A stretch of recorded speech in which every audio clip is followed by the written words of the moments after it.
এই যে বন্ধুরা, তোমরা সবাই কোথায়? দেখো তো আমি কোথায় আসছি। আমি আসছি পিৎজা খেতে। অনেকদিন পর পিৎজা খেতে আসলাম। যাই হোক, পিৎজা খেতে আসছি যখন, তখন তো ফটো ভিডিও করতে হবে, তাই সুন্দর করে ক্যামেরাটা ফিট করে নিলাম আর চারদিকে ঘুরে ঘুরে দেখছিলাম কোন দিকে ফটোটা ভালো হয়। আমার মেন উদ্দেশ্য তো এটাই, আমি আসছি এখানে ফটো আর ভিডিও করার জন্যই। যাই হোক, ওই যে ওইটা দেখছো, ওরা হচ্ছে গার্লফ্রেন্ড বয়ফ্রেন্ড, ঠিক আছে? কেউ চিনে থাকলে আবার ওদের বাসায় বলে দিও না। আর এইদিকে ইনি আবার কি করলো, ক্যামেরার সামনে দিয়ে গেল, কি একটা অবস্থা আল্লাহ। এখন আমার পিৎজাটা চলে আসছে। যাই হোক, ওমা, ওমা মা, ইনি এখানে বসলো কেন? আমার সাথে খাবে নাকি? এত সুন্দর মজাদার পিৎজা আমি ওনাকে কেন দিব? আল্লাহ গো, তাও মনে হয় বসে আছে। যাই হোক, কি আর করব বলেন। এখন আমার খাওয়া দাওয়া শুরু হলো, আর আমি ক্যামেরাটা কিন্তু সামনে নিয়েই রেখেছি, কারণ ভিডিও হবে, ভিডিও চলতেই থাকবে, ফটো তো পরে আমি নিয়ে নিব স্ক্রিনশট নিয়ে।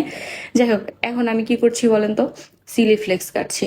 চিলি ফ্লেক্সকে কিন্তু আমরা গ্রামের ভাষায় কি বলি? শুকনা মরিচ। ভাজা শুকনা মরিচের গুঁড়া, তাই না? এটা পিৎজাতে দিলে না খুব স্বাদ হয়, তাই বেশি করে দিচ্ছি। আমার বেশি করে দেওয়া দেখে কেউ আবার ভয় পায় না, এটা বেশি করে দিলেই খেতে মজা। ঠিক আছে, এখন হচ্ছে আসল কাহিনী, এটা হচ্ছে সস। তো সস আমি বেশি করে নিয়ে নিচ্ছি, কেননা 800 টাকার পিৎজা অর্ডার করছি। আর এটাতে যদি বেশি করে সস না নিই তাহলে তো 800 টাকা উঠবে না। তাই বেশি করে সস নিলাম, কেননা সস দিয়ে পিৎজা খেতে খুব ভালো লাগে। এখন আমি খাচ্ছি, খুব স্টাইল করে খাচ্ছি। আর এত স্টাইল করতেছি যে আমার সাথে এটা কি হয়ে গেল বলেন তো? পিৎজাটা পড়েই গেল। হে হে, আমি তো খুব লজ্জা পেয়ে গেলাম গাইস। তারপর আবার তুলে নিয়ে খাওয়া শুরু করলাম। খাবেন আপনারা? খেতে ইচ্ছে করছে? না না, খায়েন না। একদম খাওয়া হবে না, ঠিক আছে? এটা খেলে পেট ব্যথা করবে।